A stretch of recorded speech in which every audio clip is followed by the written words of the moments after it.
আসসালামু আলাইকুম। New world order. President Putin north Korea visit করে গেলেন। কি বন্ধুত্ব দুজনের, পুতিন আর কিম, দেখার মতো। যাবার বেলায় গ্রাউন্ডে দাঁড়িয়ে কিম বিদায় জানাচ্ছে, ব্যথা তোর মন, যেতে নাহি দেব হয়, তবু যেতে দিতে হয়।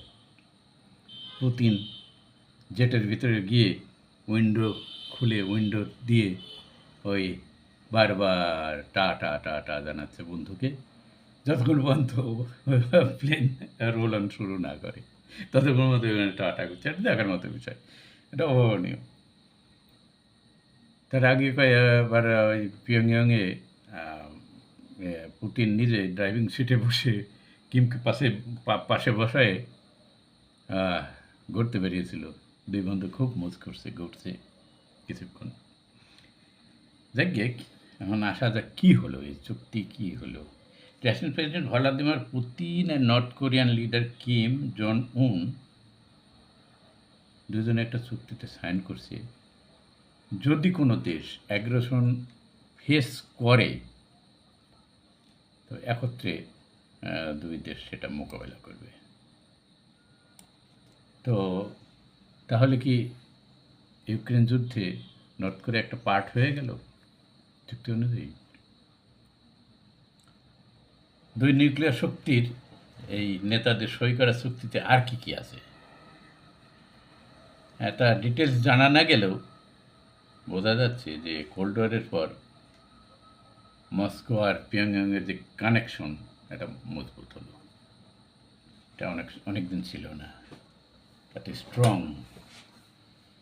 যাই হোক, দুই নেতা বলছেন major upgrade of the relations, যার মধ্যে থাকছে নিরাপত্তা, বাণিজ্য, ইনভেস্টমেন্ট, সাংস্কৃতিক বিনিময় প্লাস হিউম্যানিটারিয়ান টাইস। আর এতে আমেরিকার মাথা ব্যথা শুরু হয়েছে।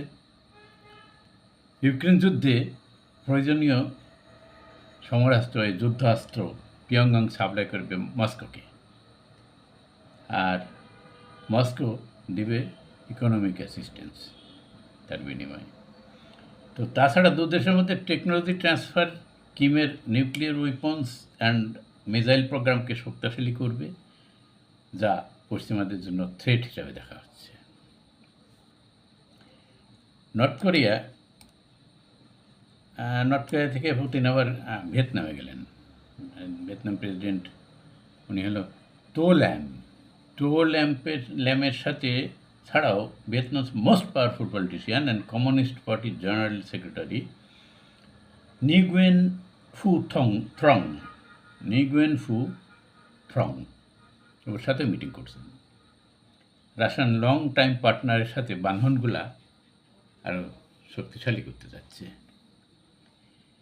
রাইজিং অর্থনীতির দেশ ভিয়েতনাম, তারা গার্মেন্টস রপ্তানিতে লিডিং পজিশনে আছে। ইউএস এবং পশ্চিম কান্ট্রিগুলোর সাথে তারা গুরুত্বপূর্ণ অংশীদারিত্ব আছে তাদের সাথে। আবার ইন্ডিয়ার সাথে আছে ডিফেন্স ফ্যাক্ট, রাশিয়ানের সাথে আছে, চীনের সাথে আছে, ব্যালেন্স টাইজ মেনটেন করে চীনের সাথে। তো পুতিন এই ভিয়েতনাম ভিজিট করে বোঝাতে চাচ্ছে যে রাশিয়া ইউক্রেন যুদ্ধের কারণে এই এশিয়া থেকে তারা চলে যায়নি, বিচ্ছিন্ন হয়ে যায়নি, তারা আছে এশিয়াতে, যে their existence is still there in Asia, এটাই বোঝাতে চাচ্ছে। তো যাই হোক, কিম এয়ারপোর্ট থেকে পুতিনকে রিসিভ করে আনার সময় রাস্তার দুধারের বিল্ডিংগুলোতে রাশিয়ান ফ্ল্যাগ প্লাস পুতিনের পোর্ট্রেট জল করছিল। হাজার হাজার মানুষ, ইচ্ছাই হোক আর অনিচ্ছাই হোক কোরিয়ায়, সরকারের ইচ্ছাই তাদের পালন করতে ফুল ছুটিয়ে পুতিনকে বরণ করে।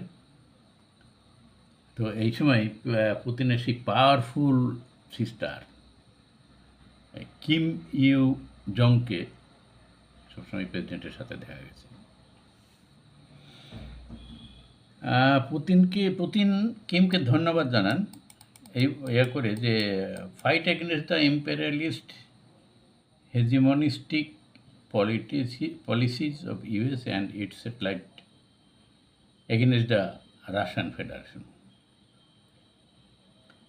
ওই সাম্রাজ্যবাদী আধিপত্যবাদের ইউএসের যে পলিসি তার বিরুদ্ধে ইউএস এবং তার স্যাটেলাইট কান্ট্রি তার অ্যালাইজ যারা আছে ওয়েস্টার্ন তাদের তারা ওই রাশিয়ানের বিরুদ্ধে যে ফাইট করতেছে তার জন্য কিম তার সহযোগিতা করার জন্য কিমকে ধন্যবাদ জানিয়েছে।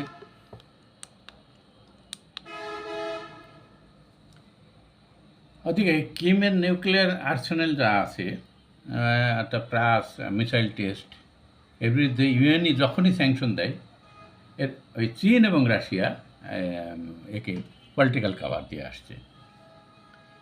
তো পিয়ংয়াং ত্যাগের আগে পুতিন একটু প্রভাব মনে করিয়ে দেন। উনি বলছেন a close neighbour is better than a distant relative. জবাবে কিম আবার রাশিয়ার কোরিয়ার বন্ধন বিশ্বের জন্য ঈর্ষার কারণ হয়ে থাকবে বলে উল্লেখ করেন। পুতিনের ভিজিটকে মেক দ্য ওয়েস্ট নার্ভাস এই একটা পলিসি মনে করা হচ্ছে। ওয়েস্টকে একটু নার্ভাস ফিল করানোর উদ্দেশ্যেই এই ধরনের ভিজিটগুলো পুতিন করছে। চীন কোরিয়ার অর্থনীতিকে টিকিয়ে রাখার বড় পার্টনার হলেও রাশিয়ার মতো একটি মিলিটারি কোলাবোরেশন নাই।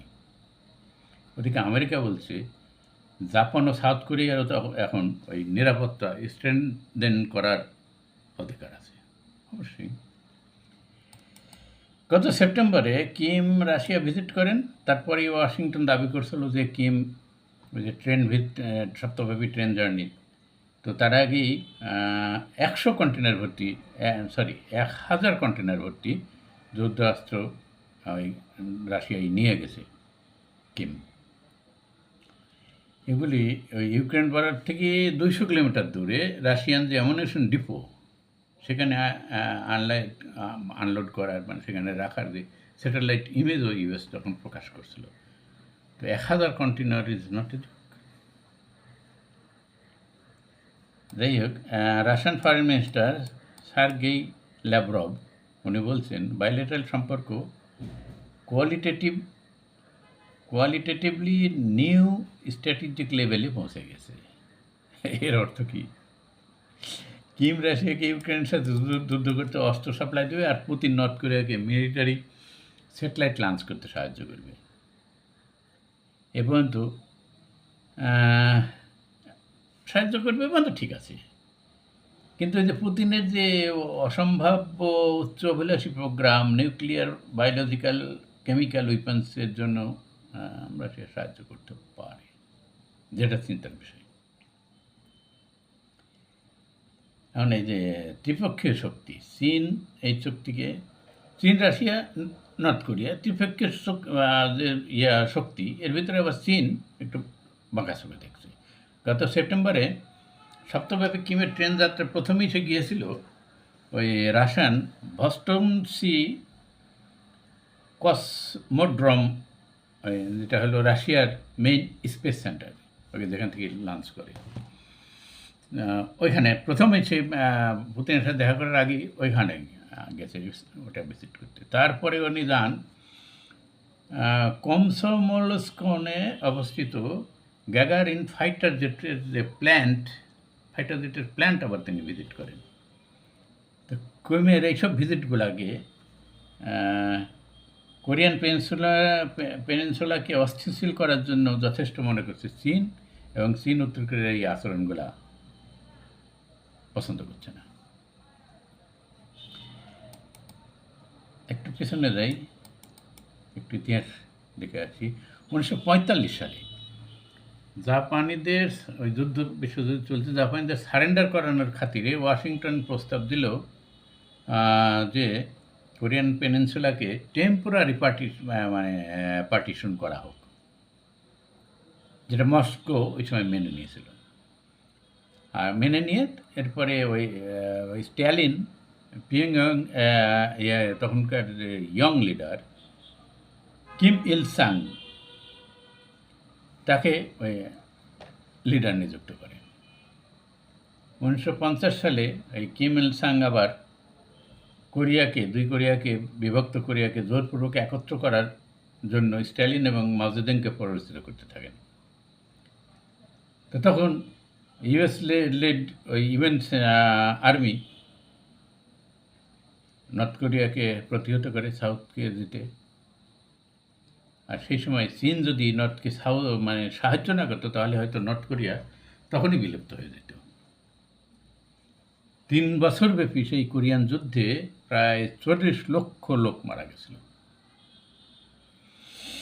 যুদ্ধের পর কিম ইল সাং সোভিয়েত সাহায্য নিয়ে নর্থ কোরিয়াকে পুনর্গঠন করার চেষ্টা করেন। কিন্তু ওই মস্কো প্রভাবিত যে অর্থনৈতিক জোট, এটা হচ্ছে কমিকন, অর্থনৈতিক জোটকেও কমিকন, এই কমিকনে আবার যোগ দিতে সে রাজি হয় না, অস্বীকৃতি জানায়। তার ফলে কী হলো, north Korea Soviet loan defaulter হয়ে যায়। একেলা হয়ে 1995 থেকে 98 3 বছরের দুর্ভিক্ষে আরও 50 লক্ষ লোক মারা যায়। 1990 সালে মিখাইল গর্বাচভ ওই 1945 সালের যে অবিভক্ত কোরিয়ার যে নীতি, ওইখান থেকেই ওই ফিরে আসে, দাবি ছেড়ে দেয়। No, it won't be united again, ওই দাবি আর নাই। দাবি ছেড়ে দিয়ে তিনি কী করলেন, ওই সাউথ কোরিয়াকে স্বীকৃতি দিলেন এবং বিনিময়ে সাউথ কোরিয়ার থেকে $3 বিলিয়ন লোন রাশিয়া গ্রহণ করে গর্বাচভ। এবং পরে রাশিয়া ওই লোন ডিফল্টার হয়ে যায়। যাই হোক, ব্যবসা বাণিজ্যে চীনের মনোপলি দৃঢ় অবস্থানে আছে। তাদের 97% ট্রেড চলে চীনের সাথে। আর কি হচ্ছে, আর নর্থ কোরিয়ান শ্রমিকরা আবার কাজ করতে যায় রাশিয়ায়।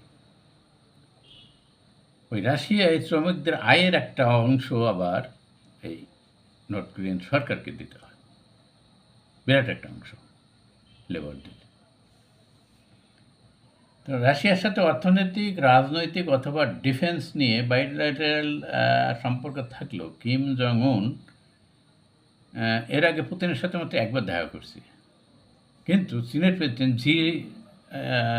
জিনপিংয়ের সাথে সে 3 বার দেখা করছে।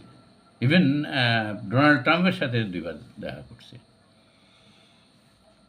এনিহাও, রাশিয়া কিংবা চায়না কেউই চায় না নর্থ কোরিয়াকে নিউক্লিয়ার ওপেন সাপ্লাই করতে।